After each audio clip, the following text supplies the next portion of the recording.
meet you. I really wanted to, have you come on the show and tell your story and stuff like that. Hey, it's nice to be here, man. I thank you for like reaching out to me and giving me the opportunity. Yeah, so what made you become a martial artist? Like what was the influence behind that? My dad. My dad is the founder and creator of our style, Red Dragon Karate. My dad was my hero, and I wanted to be around him, so I went to the studio and started learning martial arts. That and I hate that you guys get excluded out of everything because y'all pretty much as important as the Shakur side of the family as well. I just hate that they don't put y'all like in the movies and stuff like that. Yeah, I'm just glad people, like it and I enjoy the history and You know what I'm saying? So I'm worried about life. Let's talk about the life. Let's keep this living. Like, you know what I'm saying? Like the breath of the young people. Let's keep them like, you know what I'm saying, or whatever the case. Cause man, there's so many people giving up on the city, bro. Like, you know what I'm saying? And I understand what you're saying about like, man, fuck what they gonna say when you dead and shit like that. Fuck 'em. If they don't wanna celebrate you while you're doing your stuff right now, fuck them. Yeah. For real, you know what I'm saying? Like, everybody should have their roses while they got their roses, while they can receive them and stuff like that. I shouldn't have to have people throwing roses in my casket just for the first time somebody received them. So, that's, man, it's so much life that we can live out here, man. There's so many beautiful young people, bro. Man, everybody, like, got ideas, everybody, it's so much stuff that's going on. Our culture is so beautiful, but we got a different culture where we just got people dying, like you know what I'm saying? Like when people should be fighting or throwing their fists, they just shooting and killing real quick. Like, you know what I'm saying? Like, that ain't even nothing to shoot about. Like, no. For real, like, you know what I'm saying? That's, go on and get them up real quick, you know what I'm saying, with your hands, if you can, or whatever the case. Like, it's just, so I know we're talking about that, man. We can get into anything, like, Oh no, no, like no. whatever though, you know what I'm saying? But no, it's beautiful that we talk about this type of stuff. No, like I love that what you just said because I seen it from both sides of the coin. Just from watching my mom bury her son, and I watched somebody else's mother bury their son. You know, I literally carried one of my good friends' casket.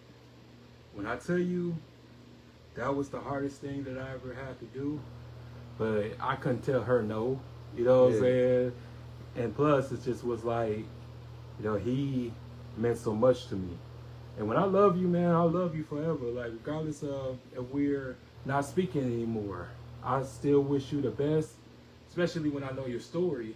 And we don't have great days or just coming from like a good place and stuff like that all the time. But I just always just wish a person well who had it to get it out the mud and stuff. Yeah. So it's just all about just perspective. But it's just everybody just, don't understand that. They don't understand the consequences or the aftermath of certain things until they do stuff. And whether if you're the victim or you're the person that have to be in that county jail until you sentence and stuff like that, everybody who's in that position wish they could have done something different or they wish they could have just walked away and stuff. Because I've been learning how to walk away now. I don't have to respond to like a rebuttal or somebody who's criticizing me. I just walk away, man, because it's just like, what good am I being locked up or being in the morgue? I'm no good after that. I'm pretty much. That's like, what we were just talking about. Like, yeah, we was talking about let's talk about life, or that like when you. Man, once that clock stopped kicking, like for real, like, yeah. You know what I'm saying? So, and that's reality, and it's a strange reality, but that's what it is. Yeah. You know what I mean? So, that's what I always, especially preach to these young guys, especially when they got so many family and friends that's going before their time. You know what I mean? Or whatever case, and it's a reality. Like, you know what I'm saying? Like, we can. everybody can like act like this and that, and the organic shit be more expensive than the bad shit. So it's like, you know, it's really be impossible because it's like, okay, I want a healthier lifestyle, but shit is breaking me. You know what I'm saying? My budget and this and that. So it just be crazy because like nowadays you just really begin to see the evolution of your, not only like yourself, but you really begin to gain a whole new found appreciation for your parents now, because it's like, no, for real. you know, not only like you took care of me, but you took care of my siblings on a tight budget and stuff, and still had to maintain the Ford, still had to maintain us and stuff like that. And that's why I just always be very appreciative to my mother now, because we just became the best of friends once I was able to get the knowledge of just, you know, being on my own and just really fending for myself. And everybody doesn't have that story of, I would say, just wandering into the wilderness and just coming out alive and stuff like that. And because they had just had like a good support system, but everybody doesn't have that support system, man. And no, man, that's, like I say, just from coaching, seeing like some of the kids and their situations, what they go through, or whatever the case. Like everybody don't got that. Like, you know what I'm saying, or whatever the case. Like my support system was pretty decent. Like, you know what I'm saying, can't complain or whatever the case. But like I say, I still went into the wilderness. You know what I'm saying, or whatever the case, and came out or whatever the case. But with an understanding, like, I don't know, I'm just grounded, man. Like, I'm grounded to my community. Like, I ain't, like, I can be in any crowd. Like, I'm like, you know what I'm saying? Like, it just, one thing I'm proud about Saginaw, though, for real, like, and what I like, though, how they respond to some of the stuff that I'm doing.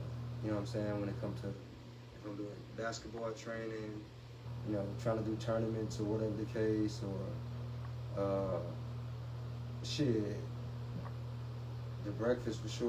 You know what I'm saying? That's solid though. You know what I'm saying? I just wish, man, we could just slow down. yeah, Like a little bit. Like, I'm talking about this. Like, we can't. Like, it ain't shit. We talking about the kids. It ain't shit for the adults to do, really.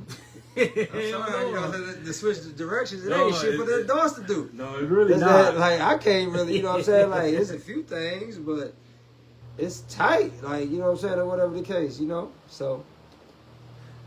Yeah, and I want to answer my own question.